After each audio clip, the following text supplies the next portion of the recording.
भूमंडलीय तापन से क्या अभिप्राय है, इसका प्रमुख आपको प्रभाव बताना है। भूमंडलीय तापमान यानी ग्लोबल वार्मिंग। दोस्तों, वायु में कार्बन डाइऑक्साइड की मात्रा बढ़ने और हरित गृह प्रभाव के कारण पृथ्वी का तापमान लगातार बढ़ता जा रहा है, जिसके फलस्वरूप ध्रुवों पर जमी बर्फ पिघलने लगेगी और उससे निकलने वाले पानी से समुद्र का तल बढ़ने लगेगा। इससे समुद्र तटीय नगर पानी में डूब जाएंगे। ध्रुव प्रदेशों पर बर्फ पिघलने लगेगी। तापमान बढ़ने से अनेक स्थान रहने योग्य नहीं रह जाएंगे। नई नई बीमारियां उत्पन्न होंगी। ऐसी क्रियाएं की जानी चाहिए जिनसे कि तापक्रम घटे तथा वनों का प्रतिशत भी बढ़ाना जाना चाहिए। ग्रीन हाउस में कांच की दीवारों एवं छत से बना एक मकान होता है, जिसके अंदर पेड़ पौधे और विभिन्न प्रकार के प्रयोग किए जाते हैं। इसी को ग्रीन हाउस कहते हैं।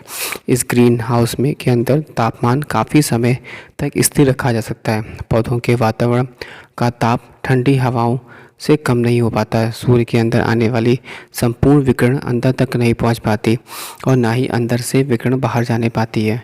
कांच का कार्य कार्बन डाइऑक्साइड एवं जल वाष्प के मिश्रण के ही भांति होता है।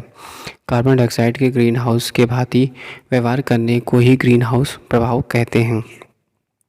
कुछ अन्य गैसें भी ग्रीन हाउस प्रभाव उत्पन्न करती हैं। इसमें मुख्यतः carbon dioxide, methane, nitrous oxide, chlorofluorocarbon और हाइड्रोक्लोरोफ्लोरोकार्बन गैसें होती हैं। बात करें ईयर 1850 में वायुमंडल के उपरोक्त गैसों के सांद्रण तथा वर्ष 2030 में संभावित सांद्रण के कारण वायुमंडलीय औसत में तापमान में वृद्धि के अनुसार में होती है। कार्बन डाइऑक्साइड के कारण 71%, CH4 के कारण 13%, नाइट्रोजन ऑक्साइड के कारण 5.5%, जबकि CFC तथा HFC के कारण 10.5% लगभग।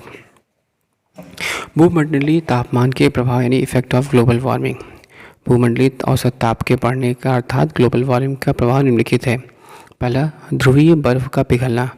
ध्रुवों पर जमी हुई बर्फ के रूप में लगभग 7 मिलियन घन मीटर पानी है। यदि संपूर्ण बर्फ पिघल जाए तो समुद्र का तल 7 से 8 मीटर तक ऊंचा उठ जाएगा, जिससे कई द्वीप समूचे ही जलमग्न हो जाएंगे।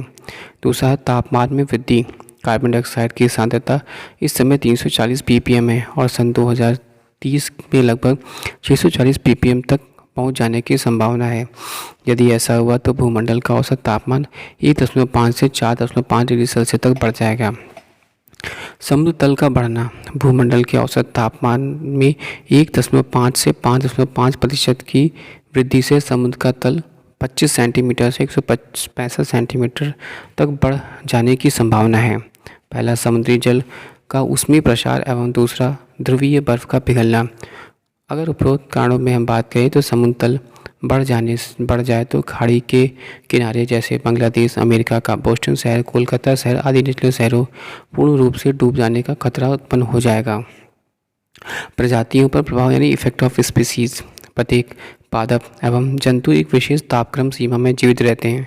ताप वृद्धि होने पर बहुत सी प्रजातियां ध्रुवों पर की ओर स्थानांतरित हो सकती हैं और कई प्रजातियां जल्द स्थानांतरित न होने के कारण मर सकती हैं। बहुत से पेड़ पौधे विलुप्त हो सकते हैं।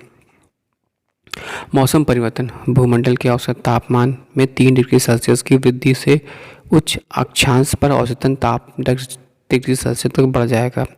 ग्रीन हाउस प्रभाव के कारण सर्दी की ऋतु छोटी और आर्द्र हो जाएगी तथा गर्मी की ऋतु लंबी शुष्क हो जाएगी।